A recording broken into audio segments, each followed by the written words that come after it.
Hello दोस्तों, welcome to only IAS. Continue करते हैं आगे इकोनॉमी के लेक्चर सीरीज़ को। राइट, कि इंडिया की इकोनॉमी कैसे इवॉल्व हुई। स्पेशली ना मैं आपको प्लानिंग वाला एस्पेक्ट डिस्कस करूंगा आज, कि किस तरह का क्या क्या प्लानिंग का प्रोसेस रहा इंडिया का। स्पेशली मतलब ना जो 5 ईयर प्लान्स हैं उनको डिस्कस करेंगे, कुछ टाइप्स ऑफ प्लान्स भी डिस्कस करेंगे, उनको समझने की कोशिश करेंगे। इसके साथ ही एक इम्पॉर्टेंट चीज़ मैं आप सभी के साथ शेयर करना चाहता हूँ, that is regarding our UPSC foundation course प्रारंभ। प्रारंभ के अंदर क्या होता है, जो हमारा प्रीलिम्स हो गया, मेंस हो गया, इंटरव्यू हो गया, इन सभी कंपोनेंट्स के रिगार्डिंग एक बहुत ही स्ट्रक्चर्ड मैनर के साथ आप सभी के साथ डिस्कशन किया जाता है। यहाँ पर आपके जितने भी कंपोनेंट आप सोच सकते हो यूपीएससी एग्ज़ाम को क्लियर करने के लिए, उन सभी को कवर किया जाता है, ताकि आपकी जो यूपीएससी की जर्नी है वो आसान बना जा पाए। उसके साथ ही यहाँ पर सी सेट भी इसके अंदर इंक्लूड हो गया, आपकी टेस्ट सीरीज़ हो गया, स्टडी मटेरियल हो गया। तो एक तरह का प्रारंभ बैच है, आपका वन स्टॉप सोल्यूशन होता है आपकी यूपीएससी की जर्नी को कंप्लीट करने के लिए।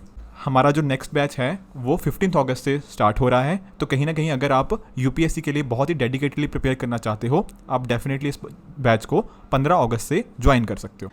देखो, याद करो स्टार्टिंग के लेक्चर्स में हमने कहाँ से स्टार्ट किया था, जब मैंने आपको कैपिटलिज्म और सोशलिज्म के बारे में बताया था, याद है ना। ठीक है जी। और साथ ही साथ मैंने आपको बताया था कुछ कंट्रीज सेंट्रली प्लान्ड होती है जहाँ पे गवर्नमेंट ओनरशिप होती है, कुछ मिक्स्ड इकोनॉमीज़ होती हैं, उसी तरह से कुछ मार्केट या थोड़ा कैपिटलिस्ट वाली साइड पे जिनका झुकाव होता है, इस तरह की कुछ कुछ हमारे पास इकोनॉमीज़ होती हैं। राइट। और कुछ मैंने आपको यहाँ पे एग्जांपल्स भी दिए थे कि कौन सी कंट्री किस तरह पे बिहेव करती है। और इंडिया का भी मैंने आपको बताया था कि इंडिया क्या है, इंडिया एक तरह की मिक्स्ड इकनॉमी है। अब देखो 1991 में आप जानते हो क्या हुआ था, LPG reforms, liberalisation, privatisation and globalisation. अब देखो 1991 से पहले ना इंडिया की इकनॉमी थोड़ी अलग थी, 1991 के बाद थोड़ी अलग होगी। ठीक है ना। आप जानते हो जब मनमोहन सिंह जी ने एक तरह से हमारी इकनॉमी को ओपन किया था। तो देखो जब ना हमारा मान लो जैसे 1947 में इंडिया आज़ाद हुआ, तो इंडिया ना एक तरह की मिक्स्ड इकनॉमी ही थी, पर कहीं ना कहीं उसकी ना लीनिंग इस साइड पे थी, सोशलिज्म वाली साइड। ठीक है ना। मान लो यहाँ पे जहाँ पे मैंने पॉइंट किया है कुछ इस तरह पे यहाँ पे ना थी कि था India mixed economy he, but leaning towards communism. जैसे सोशलिज्म के अंदर जो चीज़ें होती थी थोड़ा सा उसको फॉलो करते थे। बट आफ्टर 1991 ना इंडिया अभी भी देखो मिक्स्ड इकनॉमी ही है, बट अब इसकी लीनिंग थोड़ा सा कैपिटलिस्ट वाली हो गई है। ठीक है। अगर पूछे तब भी मिक्स्ड इकनॉमी ही था, आज भी मिक्स्ड इकनॉमी ही है। बस फ़र्क क्या है, पहले स्टेट का बहुत बड़ा रोल होता था, अब स्टेट का रोल कम हो गया है, अब प्राइवेट सेक्टर का रोल बहुत इंपॉर्टेंट हो चुका है। आया पॉइंट समझ में। कहने का पॉइंट यह है कि मिक्स्ड इकनॉमी हमेशा ही थी, इंडिया आज भी थी, आज भी है, पहले भी थी। बस फ़र्क इतना हुआ है कि पहले थोड़ा सोशलिज्म की तरफ लीनिंग थी, अब लीनिंग हो चुकी है हमारी किसकी तरफ, अब लीनिंग हो चुकी है हमारी कैपिटलिज्म की तरफ। थोड़ा सा मतलब है ना, थोड़ा सा इसके रिगार्डिंग पॉइंट्स डिस्कस भी करेंगे कि 1947 में ये मॉडल क्यों अडॉप्ट किया, उस पर तक भी हम पहुँचेंगे। राइट। साथ ही साथ देखो मैंने आपको कमांड इकोनॉमी के बारे में भी बताया था। तो जब भी कमांड इकोनॉमी की बात होती है, ये कहीं ना कहीं आप सुना सोशलिज्म की इकोनॉमी के साथ ही रिलेट कर सकते हो, कि वहाँ पे गवर्नमेंट एक तरह का प्लान बनाती है, गवर्नमेंट ही सारे जो रिसोर्सेज होती है उनको एलोकेट करती है, वही सेंट्रल प्लान होता है, एंड गवर्नमेंट एक तरह की मोनोपोली इंजॉय करती है, ये सारी चीज़ें। राइट, ये पढ़ चुके हैं हम। ठीक है। तो देखते हैं कि एक्चुअल में ना ये फ्यूचर स्टेप्स तो छोड़ो, मैं एक्चुअली ये डिस्कस करना चाहता हूँ कि 1947 के टाइम पे ऐसा क्या हुआ कि इंडिया ने मिक्स्ड इकनॉमी को अडॉप्ट किया, और वो भी कौन सी मिक्स्ड इकनॉमी, जहाँ पर लीनिंग थी इंडिया की सोशलिज्म की तरफ। ये एक काम करो, आप वीडियो एक बार ना पॉज करो, सोचो कि 1947 में इंडिया ने ऐसा क्यों किया होगा। 2-3 पॉइंट्स मैं चाहता हूँ आपकी तरफ से। देखो होता क्या है ना, 1947 पे आप जानते हो जवाहरलाल नेहरू जी थे और भी बाकी लोग थे। तो कहीं ना कहीं उस टाइम ना उनके दिमाग में एक क्वेश्चन आया, क्या हम सोशलिज्म की तरफ मूव करें या कैपिटलिज्म की तरफ मूव करें। दोनों के अपने अपने फ़ायदे और अपने अपने नुकसान मैं आपको बता चुका हूँ बहुत स्टार्टिंग के लेक्चर्स में। अब देखो हम एक तरह की डेमोक्रेसी थे, तो डेमोक्रेसी के लिए तो थोड़ा ना कैपिटलिज्म थोड़ा अच्छा रहता है, सोशलिज्म डेमोक्रेसी में थोड़ा कम वर्क करता है।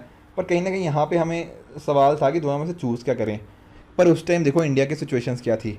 इंडिया में थी 1947 के टाइम बहुत ज़्यादा इनइक्वालिटी, कुछ लोग अमीर थे और इंडिया में गरीबी तो बहुत ज़्यादा थी उस टाइम, पॉवर्टी। ठीक है ना।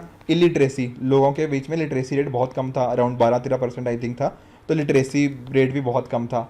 अब उस टाइम सोचो, उस टाइम अगर एक तरह से हमने ना कैपिटलिज्म को अडॉप्ट कर लिया होता, तो आप रियलाइज़ कर रहे हो क्या होता कि लोगों के पास तो पहले ही कोई जॉब नहीं है, प्राइवेट सेक्टर तो हमारा अंडर डेवलप्ड है, हमारा प्राइवेट सेक्टर उस टाइम बहुत ही छोटा था।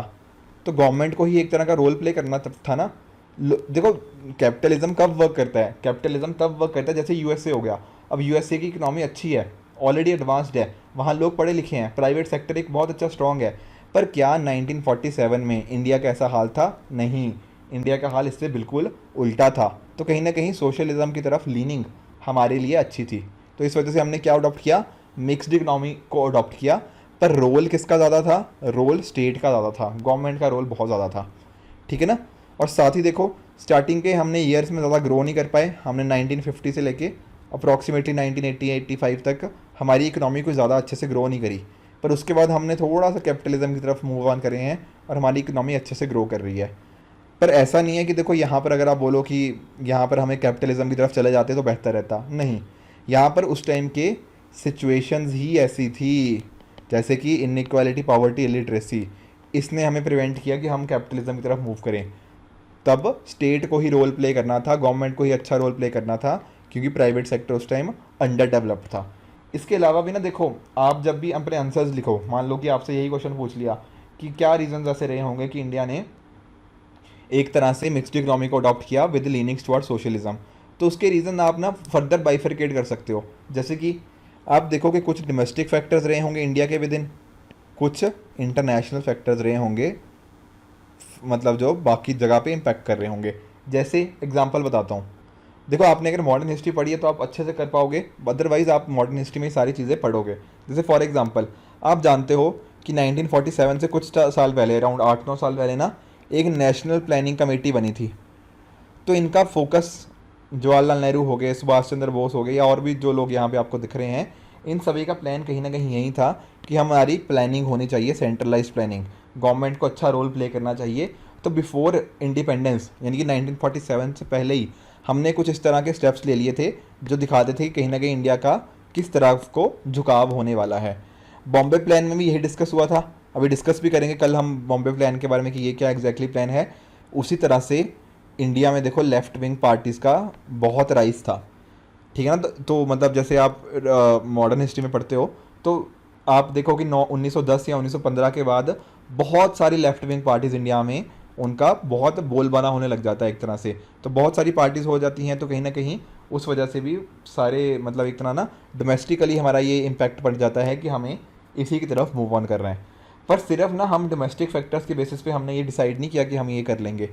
एक्चुअली बहुत सारे इंटरनेशनल फैक्टर्स भी थे, और बल्कि मैं तो ऐसा बोलूँगा कि इंटरनेशनल फैक्टर्स ज़्यादा इंपॉर्टेंट थे, उनको समझते हैं। जैसे कि आप जानते हो रशिया के बारे में, देखो रशिया पहले था, उसका नाम था यूएसएसआर, ठीक है ना।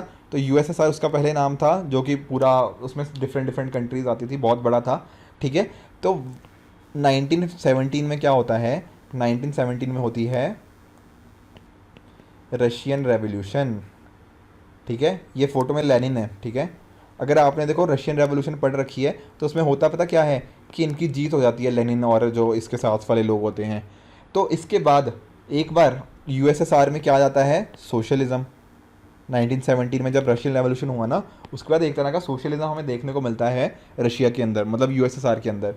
तो यूएसएसआर की ना इसके बाद बहुत तेज़ ग्रोथ होती है, ठीक है, काफ़ी तेज़ी से इसकी इकोनॉमी ग्रो होने लग जाती है। तब हमें लगता है कि यार नहीं, ये जो सोशलिज्म है ना, ये अच्छा है, ग्रोथ में हेल्प करता है। तो इस तरह से यूएसएसआर की ग्रोथ को देख के ना बहुत सारी कंट्रीज़ ने अपने यहाँ सोशलिज्म को अडॉप्ट किया। एक कंट्री उनमें से इंडिया ने भी यहाँ से इंस्पिरेशन ली है। उसके साथ ही देखो 1929 में एक इशू हुआ, क्या इशू था, ग्रेट डिप्रेशन का, आपने नाम सुना होगा, ठीक है ना। इसके पहले देखो आप जानते हो हमने एडम स्मिथ की थ्योरी के बारे में पढ़ा था सेकंड लेक्चर में। तो एडम स्मिथ की थ्योरी के बारे में मतलब ऐसे बोलते थे कि एडम स्मिथ ने जो बोला वो सही बोला, उन्होंने कैपिटलिज्म को थोड़ा फेवर किया था। पर कैपिटलिज्म के भी अपने कुछ कुछ इश्यूज निकले और उस वजह से एक बड़ा डिप्रेशन हमें देखने को मिला, इकोनॉमीज बहुत ख़राब परफॉर्म करने लगी थी, लोगों की जॉब जाने लगी। तो यहाँ पे क्या हुआ, ग्रेट डिप्रेशन जब हमने देखा ना, तो कहीं ना कहीं हमें पता लगा क्या कि कैपिटलिज्म तो भैया अच्छी चीज़ नहीं है, कैपिटलिज्म के भी बहुत सारे फ्लॉज हैं, कैपिटलिज्म के भी बहुत सारे नेगेटिव्स हैं। जब हमने इस तरह के कैपिटलिज्म के नेगेटिव्स देखे, उस वजह से भी डिफरेंट डिफरेंट इकोनॉमीज़ कैपिटलिज्म से थोड़ा दूर जाने लगी। और क्योंकि यूएसएसआर का ग्रोथ हमें दिखने को मिल रही थी, तो लोग या फिर कंट्रीज़ कह लो, वो यूएसएसआर की इकोनॉमिक स्ट्रेटजीज़ पे काफ़ी उनका भरोसा होने लग गया। उसके साथ ही ना ये कुछ और पॉइंट्स हैं, ये आपके वर्ल्ड हिस्ट्री के पॉइंट्स हैं कि जो मतलब कीन्स वाला तो मैंने आपको डिस्कस ही किया था कि जो जॉन मेनार्ड कीन्स हैं उसकी इकोनॉमी की बात होने लगी हर जगह। उसके साथ ही Marshall plan, new deal program, ये एक्चुअली वर्ल्ड वॉर के बाद ना इस तरह के प्लान्स वहाँ पे आए थे, यूरोप के अंदर हो गया, यूएस के अंदर हो गया, ताकि इकोनॉमी को रिवाइव करने की कोशिश करी जाए। और ये प्लान्स पे पता फोकस किसका था? ये प्लान फोकस करते थे स्टेट के द्वारा इंटरवेंशन, कि स्टेट लोगों को पैसा दे, अलग अलग कंट्रीज़ को पैसा दिया गया इसके अंदर, ताकि वो अपनी इकोनॉमी को एक तरह से सुधार पाए। मार्केट में ज़्यादा स्पेंड किया गया स्टेट्स के द्वारा। तो ये सारी चीज़ें कहीं ना कहीं हमें दिखाने लगे कि स्टेट की इंटरवेंशन ज़रूरी है। सोशल मतलब सोशलिज्म तो नहीं बोलूँगा, पर कहीं ना कहीं मतलब कि स्टेट की इंटरवेंशन ज़रूरी है, वो एक तरह से हेल्प करती है बाकी और सेक्टर्स को। तो देखो इंडियन जब 1947 में आज़ाद हुआ, उसके सामने ये सिचुएशन थी। उसने कुछ ये सारे इंटरनेशनल फैक्टर्स देख रखे थे, कुछ ये सारे डोमेस्टिक फैक्टर्स देख रखे थे। इसी वजह से इंडिया ने एक तरह की मिक्स्ड इकोनॉमी की अप्रोच को अडॉप्ट किया। एंड मिक्स्ड इकोनॉमी के अंदर भी थोड़ा जो लीनिंग थी वो कहाँ थी? वो लीनिंग थी थोड़ी सी सोशलिज्म की तरफ। वहाँ पे बात क्या करी गई कि स्टेट का रोल इम्पॉर्टेंट है, स्टेट का काफ़ी बड़ा रोल होगा इस पर्टिकुलर इकोनॉमी के अंदर। बात समझ आई क्यों अडॉप्ट किया? तो दोनों फैक्टर लिखने पड़ेंगे आपको, डोमेस्टिक वाले भी as well as international factors भी। अब देखो बिफोर कि हम आगे बढ़ें, डिफरेंट ना इंडिया ने इस वजह से देखो अडॉप्ट तो कर लिया। इस वजह से यूएसएसआर में भी क्या चलते थे? 5 ईयर प्लान्स चलते थे कुछ कुछ, कि 5 साल के लिए एक तरह का प्लान बना लेते थे। एंड फिर उसके बेसिस पे एक बार प्लान बना लिया, फिर उसके बेसिस पे उस प्लान को एग्जीक्यूट करने की कोशिश करते थे कि क्या करना है अब इसके अंदर, किस तरह से काम करना है, so on and so fourth. तो ये 5 ईयर प्लान वाला जो प्रोसेस है ना, इंडिया ने यूएसएसआर से ही अडॉप्ट किया। तो इनको पढ़ेंगे कि पहले प्लान में क्या था, सेकंड में क्या था, थर्ड में क्या था, so on and so fourth. इनको डिस्कस करेंगे। बट बिफोर यहाँ पर हम डिस्कस करें, मैं ना कुछ आपको टाइप्स ऑफ प्लानिंग के बारे में डिस्कस करना चाहता हूँ। बहुत ही देखो मतलब 7-8 तरीके हैं, तो ज़्यादा नहीं डिटेल में जाएंगे, एक एक लाइन बस सबके बारे में पढ़नी है। उतना पढ़ लिया कि मान लो अगर डायरेक्ट क्वेश्चन आया तो बस उतना टैकल कर पाओ, पर काफ़ी कम चांस है कि आपसे क्वेश्चन पूछा जाए। जैसे एक होता है डायरेक्शनल प्लानिंग। अब समझते हैं कि डायरेक्शनल प्लानिंग का मतलब क्या है। देखो ये जो डायरेक्शनल प्लानिंग है ना, ये उन कंट्रीज़ के द्वारा फॉलो करी जाती है जो सोशलिज्म को फेवर करते हैं, ठीक है ना। तो सोशलिज्म को फेवर करने वाली कंट्रीज़ एक तरह से डायरेक्शनल प्लानिंग को फॉलो करती है, ठीक है। जो डिफरेंट टारगेट्स होते हैं वो गवर्नमेंट के द्वारा डिसाइड किए जाते हैं, एंड उसके बेसिस पे गवर्नमेंट का ही पूरा एक तरह से कंट्रोल होता है। चाहे आप देख लो डिफरेंट इंस्टीट्यूशंस के ऊपर, डिफरेंट फाइनेंशियल सेक्टर के ऊपर, इंडस्ट्रियल सेक्टर के ऊपर, ट्रांसपोर्ट के ऊपर, इंफ्रास्ट्रक्चर के ऊपर। तो जो सोशलिज्म में देखो ना कंट्रोल होता है एक तरह से गवर्नमेंट का, उसको हम एक तरह से बोल सकते हैं डायरेक्शनल प्लानिंग। उसी तरह से एक होती है प्लानिंग बाय इंड्यूसमेंट। यहाँ पर देखो स्टेट का रोल तो होता है, पर स्टेट का रोल मेजरली रेगुलेशन के ऊपर होता है कि मॉनेटरी पॉलिसी बनाई जाती है, फिस्कल पॉलिसी बनाई जाती है। एंड इस पर्टिकुलर पॉलिसीज़ के अंदर से क्यों क्या होता है, डिफरेंट सेक्टर्स को रेगुलेट करने की बात करी जाती है। इसको एक तरह से इंडिपेंडेंट प्लानिंग भी बोलते हैं। मतलब ऑल्दो इंडिपेंडेंट है बट गवर्नमेंट रोल प्ले करती है इन फॉर्म ऑफ रेगुलेशन हो गया कि किस तरह का प्रोसेस होना चाहिए, ये सारी चीज़ें। डायरेक्शनल में क्या था? डायरेक्शनल में स्टेट का बहुत बड़ा रोल होता है, राइट। उसके साथ ही एक होता है पर्सपेक्टिव प्लानिंग। देखो जैसे मतलब ना हम बोलते नहीं कि शॉर्ट टर्म पर्सपेक्ट क्या है, लॉन्ग टर्म पर्सपेक्ट क्या है तेरा। तो ये जो पर्सपेक्टिव प्लानिंग की बात करते हैं वो जनरली हम लॉन्ग टर्म प्लानिंग को डोनेट करने के बारे में बात करते हैं। जनरली 20 से 25 साल के लिए जब हम बात करेंगे कि 20 से 25 साल में कंट्री क्या अचीव करना चाहती है over a long period of time, एक फेस्ड मैनर में कैसे क्या अचीव करना है, ठीक है ना, उस चीज़ में कर सकती है।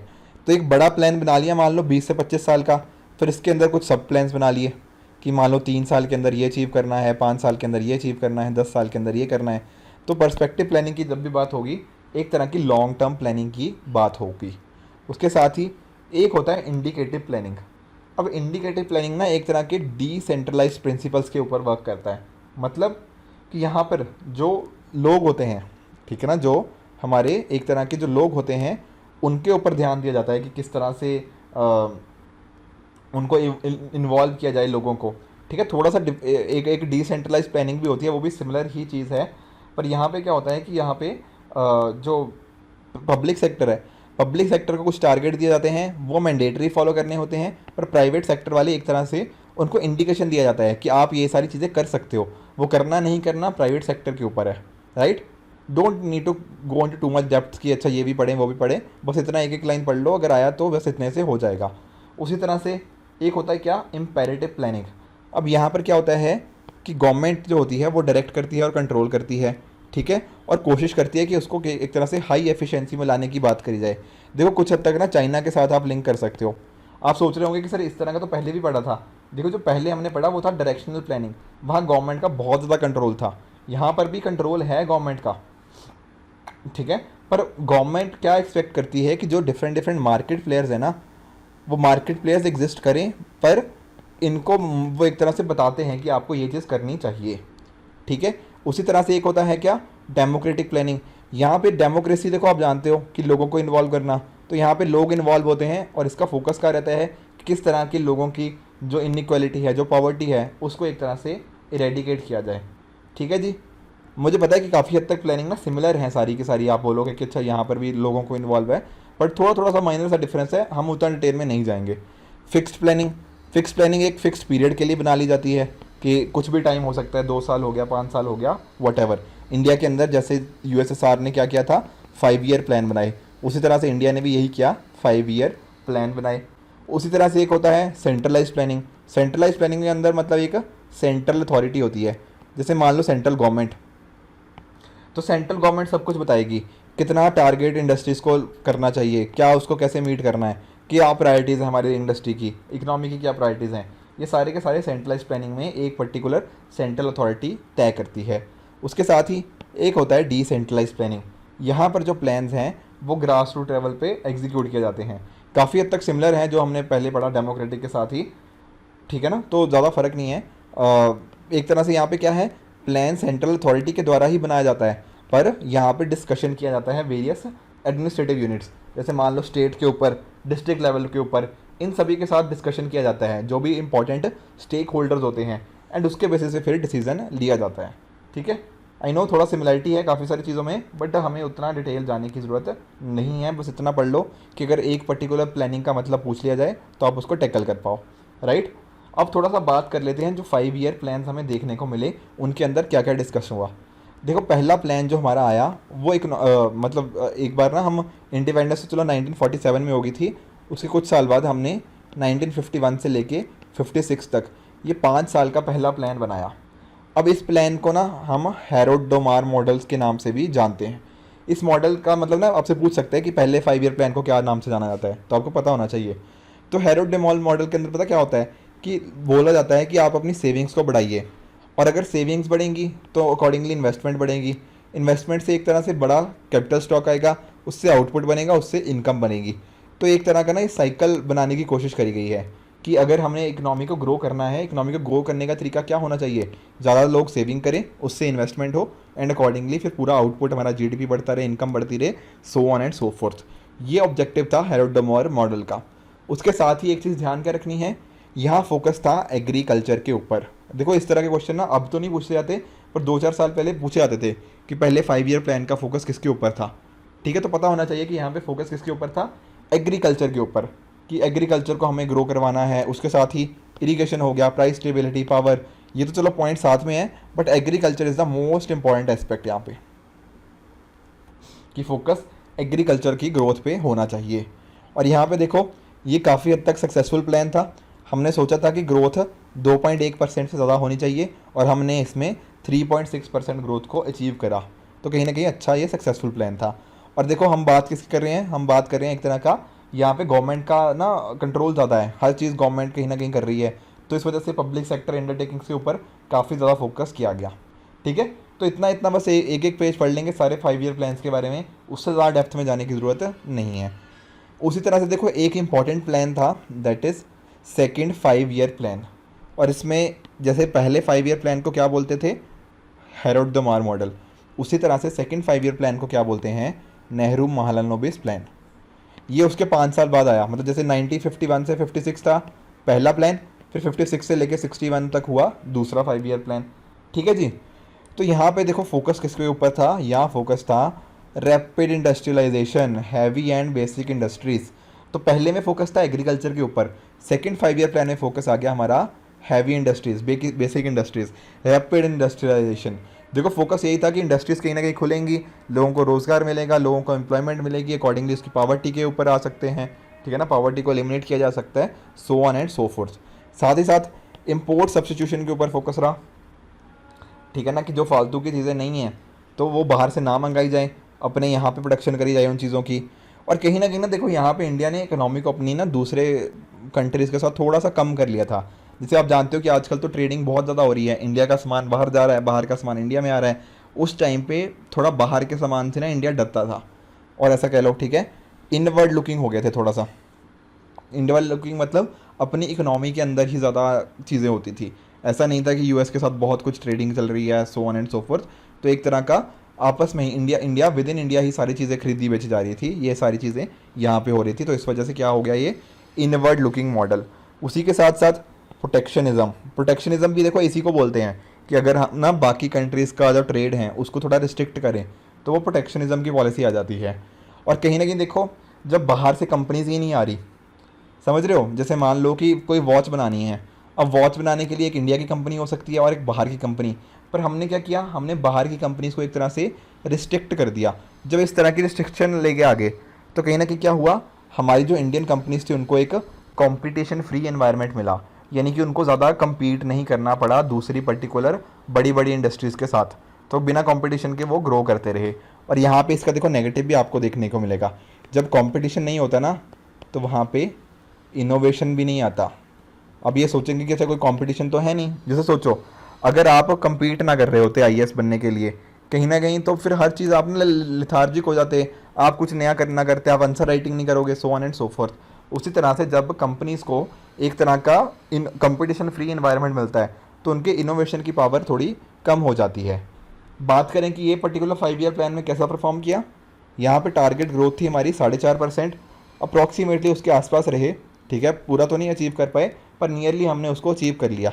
इसको भी ना कुछ हद तक कह सकते हैं, कुछ हद तक सक्सेसफुल था ये, ठीक है, ठीक था हमारा, बहुत बुरा हाल नहीं हुआ इस पर्टिकुलर प्लान के अंदर, हमने ठीक किया। और इसी पर्टिकुलर प्लान के अंदर ना हमारा इंडस्ट्रियल पॉलिसी आई, ये सेकंड इंडस्ट्रियल पॉलिसी थी 1956 के अंदर, ठीक है ना, कि किस तरह से ये हैवी एंड बेसिक इंडस्ट्रीज़ को सेटअप करना है, राइट। और यहाँ पे एक चीज़ रियलाइज़ करो, फोकस किसके ऊपर है अभी भी, पब्लिक सेक्टर के ऊपर ही है, ठीक है। 1991 तक देखो मेजर फोकस हमारा पब्लिक सेक्टर के ऊपर ही रहा है।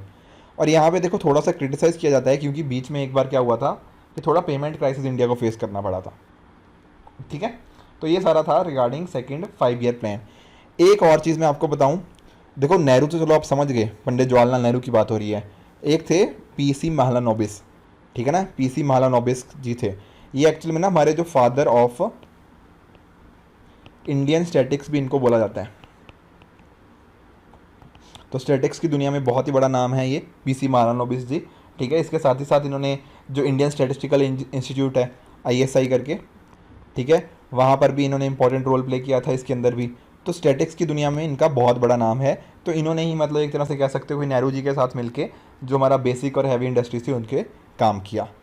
और देखो जो हमने पॉलिसी पढ़ी ना अभी पीछे, इंडस्ट्रियल पॉलिसी, इसके अंदर जो डिफरेंट हमारी इंडस्ट्रीज़ हैं उनको 3 शेड्यूल्स में बांट दिया गया, 3 डिवीज़न करेंगे। कैसे, एक तो पहले नंबर पे कुछ ऐसे सेक्टर्स थे, उन सेक्टर्स पे बोला गया कि सिर्फ़ और सिर्फ ये यहाँ पे गवर्नमेंट ही काम कर सकता है।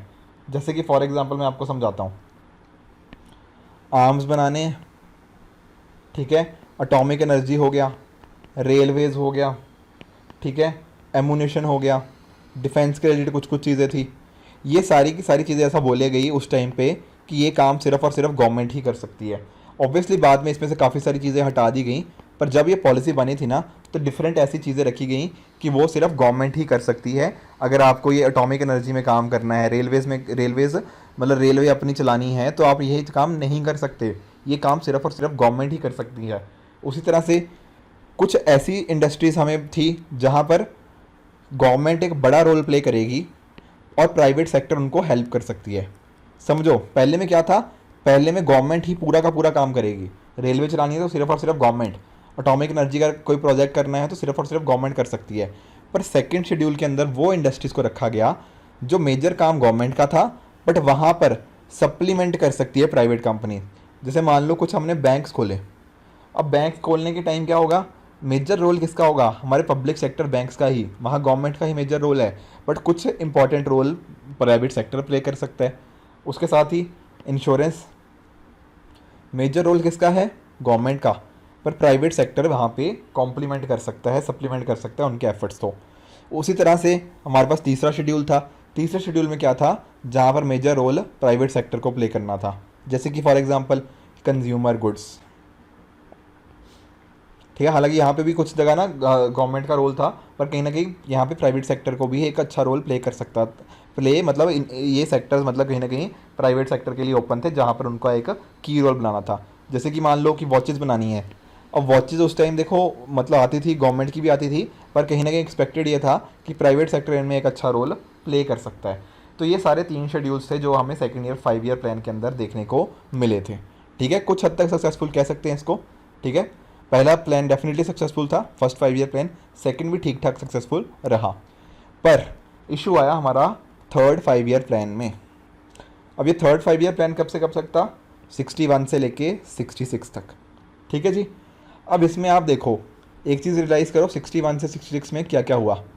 यहाँ पे इंडिया चाइना की लड़ाई होगी 1962 वाली, इंडिया पाकिस्तान की लड़ाई होगी 1965 में। उसके साथ ही बारिश का काफ़ी दिक्कत आई इस टाइम पे इंडिया को, ठीक है। बारिश नहीं हो पाती थी, उस वजह से हमें सूखा पड़ गया यहाँ पे, हमारी एग्रीकल्चर जो प्रोडक्शन थी वो अच्छे से नहीं हो पाई। तो ये जो प्लान था ना, एक बहुत ही बड़ा फेलियर बन के आया। क्यों? क्योंकि हमें देखो देखो जब भी आप देखो कोई भी कंट्री ना जब जंग पे जाती है तो वो कंट्री की इकोनॉमी बहुत पीछे हो जाती है, क्योंकि हमें अपने सारे के सारे रिसोर्सेज कहाँ देने पड़ते हैं? सारे के सारे रिसोर्सेज उस जंग को लड़ने में लग जाते हैं। उसी तरह से एक सेम केस हुआ इंडिया के साथ, कि इंडिया को ये सारे के सारे अपने रिसोर्सेज कहाँ देने पड़े? इन पर्टिकुलर वॉर की तरफ डिवोट करने पड़े। फिर एग्रीकल्चर प्रोडक्शन भी अच्छा नहीं हो पाया, इस वजह से इंडिया को बहुत मेजर क्राइसिस यहाँ पे देखने को मिला, राइट। और लाल बहादुर शास्त्री जी का आप जानते हो, जय जवान जय किसान, ठीक है ना, वो कहीं ना कहीं इसी वजह से आया। जवान क्यों? क्योंकि जवानों ने ही तो लड़ा था, ये जो जंग करनी है वो जवान करेंगे। उसी तरह से जय किसान क्यों? क्योंकि इंडिया में आके आगे था ड्रॉट्स, इन ड्रॉट्स को टैकल करने के लिए किसानों का काम करना था। तो जय जवान जय किसान का नारा कहीं ना कहीं उस समय की एक तरह की मांग थी, ठीक है जी। और यहाँ पर भी देखो थर्ड प्लान के अंदर भी फोकस किसके ऊपर था? एग्रीकल्चर के ऊपर। इंडस्ट्री के ऊपर भी फोकस था, पर कहीं ना कहीं ऐसा बोला गया कि एग्रीकल्चर ना कहीं पीछे चल रहा है, एग्रीकल्चर को ज़्यादा फोकस देने की ज़रूरत है ताकि हम बाकी और सेक्टर्स में इम्प्रूव कर पाएँ। तो पहले में आप ऐसा कह सकते हो फोकस एग्रीकल्चर का था फर्स्ट 5 ईयर प्लान में, सेकंड 5 ईयर प्लान के अंदर इंडस्ट्रियलाइजेशन के ऊपर था, थर्ड में दोनों के ऊपर था, पर दोनों में अगर मैं एक बोलूँ तो वो था एग्रीकल्चर के ऊपर ज़्यादा फोकस। और ये है हमारे गाडगिल साहब, ठीक है, इन्होंने ही इस प्लान को डेवलप किया था, ये जो इसी वजह से इसको क्या बोलते हैं? गाडगिल योजना। और फोकस क्या था? इंडिया को एक तरह की सेल्फ रिलायंट इकोनॉमी बनाने के लिए, सेल्फ जनरेटिंग, कि लोग अच्छे से प्रोड्यूस करें, मतलब आत्मनिर्भर बने एक तरह से। तो सेल्फ रिलायंट उसी को बोलते हैं, आत्मनिर्भर बनने को।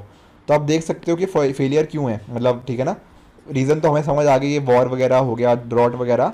उसके साथ ही अगर आप टारगेट देखना चाहो तो 5.6 का टारगेट था, पर एक्चुअल ग्रोथ हमारी बहुत ही कम हो पाई, 2.8%, ठीक है जी। तो ये थे पहले 3 5 ईयर प्लान। इसके बाद भी देखो कुछ और प्लान्स आए, उनको हम नेक्स्ट लेक्चर में डिस्कस करेंगे, राइट। इसके साथ ही मैं चाहता हूँ कि एक बार ना आप इस क्वेश्चन को अटैम्प्ट करो, ये यूपीएससी 2018 का क्वेश्चन है, हम इस टॉपिक को पढ़ेंगे हमारे नेक्स्ट सेशन में। पर मुझे पता है कि आप लोग ना न्यूज़पेपर थोड़ा बहुत तो पढ़ते हो, आपने नीति आयोग के बारे में डेफिनेटली सुना होगा, प्लानिंग कमीशन का भी आपको थोड़ा बहुत आइडिया होगा। मैं आपको बताऊंगा भी कैसे लिखना है इसको, और ये डिस्कस भी करेंगे कि इन दोनों में फ़र्क क्या है। पर कहीं ना कहीं मैं थोड़ा सा चाहता हूँ कि आप भी अपनी तरफ से थोड़ा सा एफर्ट लगाओ, सोचो कि नीति आयोग का आप पढ़ते हो वो क्या क्या काम करता है, किस तरह से वो अब नई चीज़ें कर रहा है, so on and so fourth. फिर इस क्वेश्चन को हम पहले 5 ईयर प्लान्स को देखेंगे, कुछ जो उसके पहले हमारे प्लान्स थे उनको देखेंगे, एंड अकॉर्डिंगली हम देखेंगे कि नीति आयोग का क्या काम है, प्लानिंग कमीशन क्या काम करता था, और ये कैसे डिफरेंट है। तो आई होप दोस्तों आपको थोड़ा आइडिया लगा होगा कि मेन से कैसे क्वेश्चन करने हैं। इसी तरह से ना हम कोशिश करेंगे हर लेक्चर में एक एक टॉपिक डिस्कस करते रहें, ठीक है, मेंस का भी, साथ ही साथ प्रीलिम्स का तो हमारा चल ही रहा है, और साथ ही साथ ना ये सारे जो प्लानिंग वगैरह के टॉपिक्स हैं ये हमारे मेंस में मैंशनड है। तो ये क्वेश्चन इसके ऊपर मेंस में भी पूछा जा सकता है, प्रीलिम्स में भी पूछा जा सकता है। तो इसी वजह से ना जब हम इंटीग्रेटेड स्टडी करते हैं इस तरह से, तो एक चीज़ दूसरी जगह हेल्प आ जाती है, दूसरी चीज़ पहली जगह हेल्प आ जाती है, ठीक है ना। तो इस तरह से आप भी इसी तरह से पढ़ाई करिए, कहीं ना कहीं आई एम वेरी श्योर कि आपको इस चीज़ में हेल्प मिलेगी, right friends. This is it for this video. आप भी अपने एंड पे हार्ड वर्क कीजिए। Good bye and good luck.